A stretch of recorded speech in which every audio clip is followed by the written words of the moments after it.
Let's talk about trading. So, this was a YouTube comment 4 days ago. And whoever Professor Meowington is, I would like to thank you for your engagement. You've been very active in the comment section on my YouTube, so thank you. And yeah, I just want to go through this because there's some learning points here which was triggered. And Professor Meowington said, "Thanks, Siam, just what I needed. I've traded a bit this year and of course got utterly wrecked. One question though, you started trading many years ago and you've done fairly well since the beginning, correct? What if some people are just doomed and don't have what it takes to become good traders, even with a lot of training? Like they are, for example, too emotional?" I then replied, "You raise a very good point, and you're correct. Some people are just not suited for trading. A bit like in school, everything is standardized as hell, but in any given classroom, there will be some that are great at maths, some that are average, and some that will never grasp maths." My wife is that person. Same with any subject. We are all different. Now, Professor Meowington, I think, misread that because went, ouch. I wasn't, there was no shade there. Should probably not bother trying to get better at it then and move on. That is definitely not the what I was trying to get a, yeah. So I quickly then said, "Oh no, not at all. Persist with it. I have natural gambling and reckless traits, which is why it took me about 6 years to get profitable. As such, I have certain coping mechanisms in place so that I don't do any self-destructive things in my trading. So long as you have thick enough skin to take lots of hits to the face and move on, you'll be fine. Just get lots and lots of chart time under your belt and actually place trades and log all trades religiously." Standard stuff you heard me say all the time. Thanks, Siam. What changed after those 6 years? The aforementioned coping mechanisms and implementing better systems, or did you just get better at reading charts? Long story, this is the last one. Long story, which I'll use this thread for a video soon. Here it is, mate. But in short, I basically had to put things in order to mitigate my natural gambling tendencies, like not overtrading, not betting too much per trade, not gut trading, not chasing price, learning to sit on my hands more, but also at the same time knowing when I should definitely pig in. It's always going to be a few runners that generate all of your profit. So here's the first thing, actually. I've got a few other things I want to say. I want to formally change one of the things I said a long time ago, and probably only Martin and Kevin will hear me say this. Back in the day, I used to say, you should never have one trade that makes all your winnings, and you should never really have one loser that loses all your losings, and that every trade should be completely the same. I actually vehemently disagree with that now.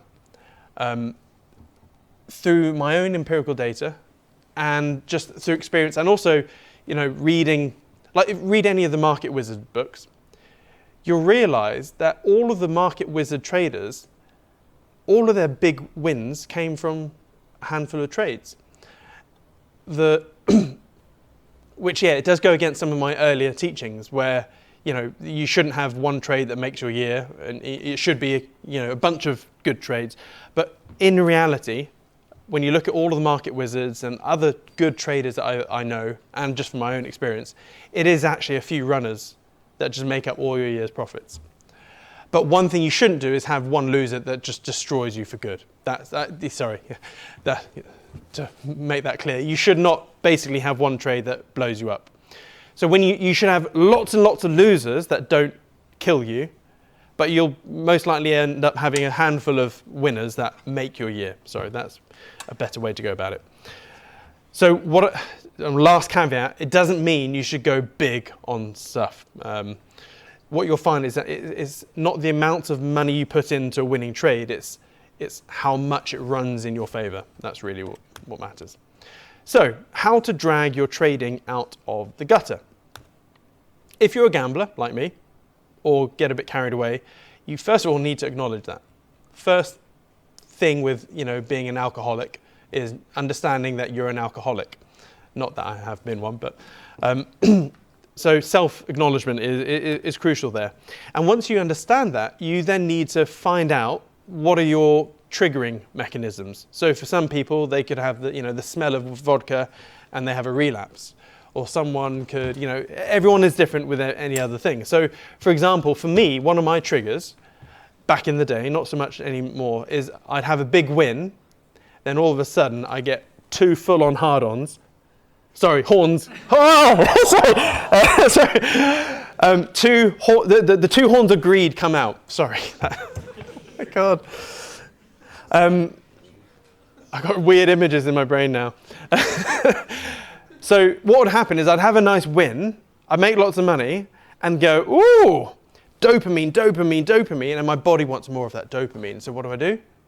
I go big on the next trade, trying to recreate that dopamine injection. And then guess what? You end up always giving your money, all the profits you just made, back to the market. And then you end up losing more. Just realised Pips has dribbled all over my coat. Thanks, darling. So you have to first of all understand when you're triggered. So one of my, and I wish I was a bit more strict last year. One of the things that I'm putting more importance with my trading is that next time I have a massive win, I'm actually going to ban myself from trading anything more than 0.05% max risk per trade for the next 2 months. Every time I've had big old wins, I do always give a chunk of those wins back to the market. Take last year, for example. There were 6 different days where I made over 100 grand in a day. There were 2 days I made 350 grand in a day. So I made one was $350,000 in one day. And then another day I made $343,000 in another day. And then there was 4 other days that were over 100K. Guess what? I gave all of that back to the market. What a knob. I should have been. And here's the thing, a lot of your trading rules will also butt horns with each other. So a good trading thing to understand is that you need to know when to pig in. So you need to know when to maybe lever up your risk a little bit more to really capitalize on a situation. So what happened is there was a period of time last year where we were in nice profits, and I just mistimed it. I saw a move happening. So I saw ETH falling down from, I can't remember, somewhere in the 2000s. Oh no, it was around sort of 1800s or whatever. I can't remember the exact numbers. And I was so damn positive it would crash down to like $1,000 or something like that. And I went mega short on ETH. And I think it was around November last year. And guess what? I was right. But it was the daily borrowing fees that killed me. I think there's 150 grand worth of borrowing fees. It was like a $10 million short, basically, of ETH. And because the short was underwater every day, I had to pay, I think it was like $9,000 a day in borrowing fees on Bybit. GMX, sorry. So it was hard. And then I had to weigh that seesaw of, do I keep this trade open for another couple of weeks longer? And I was balancing the risk of bleeding, let's say, a month more of fees and the probability of the crash. And in the end, I cut my losses. Guess what happened 4 days later? ETH fucking crashed. So that was like, So I pigged in and I was correct on the move. My execution was poor though, because I pulled out 4 days too early. Oh man, that would have been a mega win. So understand that you're a degenerate gambler and you need coping mechanisms in place. So it doesn't sound like good. You shouldn't really be a trader if you're a degenerate gambler, but you can. It works. As in, you can do well. Another culprit is that you trade too often. Just chasing price. You always have to be in a trade. Just get out of that mentality. You don't always have to be in a trade. So I haven't placed a trade for. Not that long. A few days since we had those -1 hours, like, what was that, 3-4 days ago? And someone said, "Time, have you stopped trading?" I was like, "No, the market's just choppy at the moment. I don't see a valid entry at the moment." So don't feel like you always have to be in a trade. By being in cash and not in a trade, that's a trade in itself.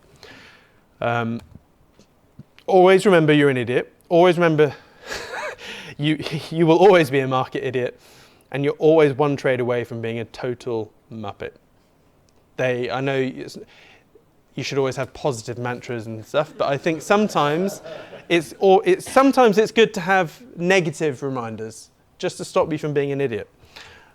So for me, this is something which these are ones that I always try and remember, because it actually stops you from placing one too many trades or too much leverage. 4, if you have no system, you're screwed. If you're trading from the hip or you're following someone blindly, you're screwed. Just no doubt about that.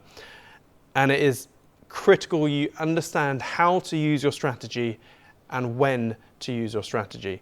You can't just watch a YouTuber who demonstrates a moving average crossover system and going, wow, in that video he had a 100% success rate. I'm going to use that exact same moving average crossover thinking it will do the same. So first of all, you don't know how staged that video was. And second of all, if you're just blindly following a system like that, again, you're screwed, because you need to understand, okay, what type of system is it? Okay, it's a trend. Oh no, it could be a swing trading method. Mind you, if it's a moving average crossover thing, it's going to be a swing trade / trend trading thing, so reverse of a trend. So okay, if you have a trend reversal type system, which also then is a trend trading system, there's no point using that when the market's going sideways.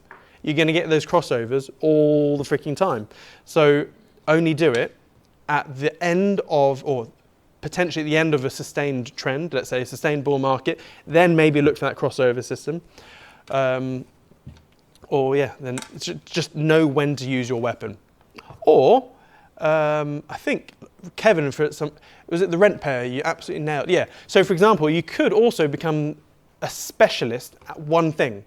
So there was a couple of year period, 1-2 years back in the day, where Kevin was like, right, I'm just going to do the rent payer. Now the rent payer was a system I had years ago, and it was a simplified version of the Ichimoku Kinku Hayu. Clouds and stuff like that, and a much simpler method. And Kevin really loved it on the 4-hour chart or 2-hour chart. He freaking nailed it to the point where he got the best rent payer results than anyone in the community. Absolutely dicked on all of my rent payer trades, and he was just the rent payer on the 2-hour chart. So yeah, become a specialist. There's nothing wrong with being an absolute master of one strategy. Nothing wrong. In fact, I would encourage you to do that. That reminds me, why don't we do the rent payer strategy anymore? Yeah, top tip. No, it's not that complicated. Yeah, it's true. It's a bit like, yeah. Good point, yeah. I'm going to have a look at that again, because it's not bad, as long as you apply it in the right time. Also, if you don't log, you cannot. It is literally impossible to become a consistently profitable trader if you don't log, because you don't have the stats. And one other thing to add to that, actually, is that even if you have a really, really, really bad trading strategy, if you executed that strategy flawlessly, and you just consistently got loss after loss after loss, and you logged it, that's actually gold dust, because all you need is a couple of tweaks, and you realize, shit, if this system is consistently losing, all it takes is one tweak to turn it into a consistently winning system. Because normally, if you have something which is always losing for you, you're either entering in too early or too late. Oh, and that's the main thing, really, yeah. Because most people go, oh, my stop's too small. Actually, no. It's actually when you're entering. If you enter the market in it perfectly, technically, you can have a really small stop. So if you have a system which is always losing money for you, you're entering too early or too late. So then you can just look at all of your losing trades, say 100 trades, and go, right, what is your average adverse excursion? Right, then adjust. Yeah, if you're strategy hopping, you're screwed. So yeah, I've just stepped on my own toes. Yeah, go and find the worst trading strategy possible and dummy trade it and get 100 trades and then find your average adverse excursion, average favourable excursion, and jobs are good. Are you trading too many things? One of if you trade too many assets, you just won't have an understanding of what is normal price action for that asset. That's why when you look at the old-fashioned world, like in the bank traders, you don't get a LIBOR trader who's also an energy market trader, who's also a currency trader, and also a bond trader. You have the banks and hedge funds have silos. You're either an energy trader or that's it. So you have energy traders, bond traders, currency traders. You don't have traders in a bank that trades frickin' everything. You pick one thing. And again, if you're just going to be a crypto trader, you can't just trade everything. So that's actually one thing that I need to be better at. I trade too many assets. So why don't you just trade, I don't know, the top 10? You'll at least know there's volume and liquidity, and you won't get slipped. Compared to if you trade like something that's $20 million market cap, you could get massively slipped. Yeah, so one of the reasons I do trade a lot of different assets is for this point. I like to use an asset's natural shittiness or goodness to its own advantage. So if I'm placing a trade and want to go long, I'll go long on Bitcoin or ETH, but I won't short Bitcoin or ETH. If I'm trading on the 1 hour, 4 hour chart, etc., and if I'm shorting something, let's say I see a setup on a bearish setup on Bitcoin or ETH, I'll then try and find the shittest shitcoin that has enough volume, and I'll short that because that will have a high propensity to crash more than Bitcoin will. Does that make sense? Yeah. So that's one thing I like doing. That's why I do trade quite a range of assets, and yeah. You are definitely risking too much per trade.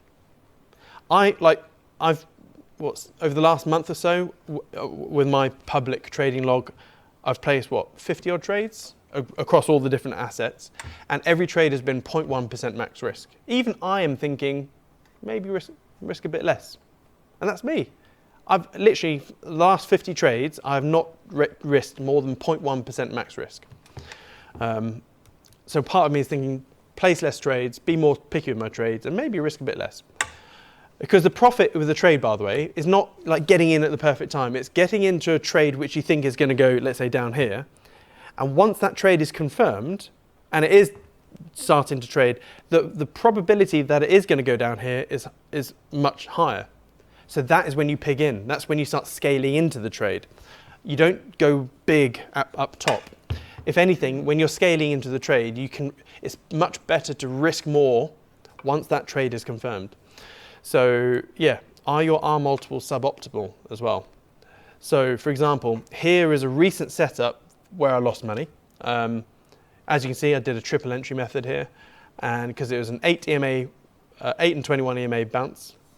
Because when I placed it, I thought, the market's down here, it'll pull back to here, then carry on going down. The TP was actually spot on, but I got in too early. That's the key thing here. This I think was on the 1 hour chart, and actually had I executed it on the 4 hour chart, it would have been a perfect trade. So yeah, the R multiples here were good. I just entered too early, or some would say, no, your stops are too short. No, I would actually combat that and say, no, I just got in too early. I could have had the same stop size, an R multiple, or even a better R multiple, had I entered a day later or half a day later. But here's the thing, because I'm phasing in with a triple entry or a double entry, and sometimes the average R multiple, had this played out, I would have made 0.45. So I was risking 0.1% of the whole pot on this setup, and if I wasn't stopped out and it hit TP over here, the whole trade would have actually been a 4.5 R outcome. So here's another thing: if you've had a string of losers, too many people can't handle the slaps in the face. Then they lose confidence. They're like, the last 5 trades I've lost. And so they go, oh, this system doesn't work anymore. And they start blaming everyone other than themselves. When I lose 5 trades in a row, when I lose 10 trades in a row, I don't blame anyone but myself. I just go, okay, either I'm being an idiot, or it's just, you know, there's nothing wrong with the system. It's just 10 trades or 5 trades just didn't work. It's just, you know, it's like having a business, going into a room of 100 people and only making sales with 2 people. It doesn't mean, you know, your business is shit and your product is shit. It just means your product was only suitable for 2 people at that point in time. Yeah. So I've created a little checklist of how to tell if you're being a noob. So, sorry, a newbie. And we've all made these errors, okay? So if you're currently making these errors, just be, you know, self-awareness is a good thing. Have you risked more than usual because the last few trades are losers and you're trying to make up the loss quicker? We've all done that. Yeah, be honest with yourself. Have you moved your stop to break even way too early, only to be stopped out at break even and then the market buggered off? Yeah, that happened to me actually quite recently. The trick there is you just the trade needs to be in quite a considerable amount of profit before you move to break even. And even I still haven't refined that quite. Yeah. So I think, yes, there is such thing as a risk-free trade, but only not on the entry. It's only, you can turn it into a risk-free trade once it's gone in enough profit. But I just personally don't like the term risk-free trade. There was risk to begin with. It's only once you've gone in enough profit that you can take risk off the table.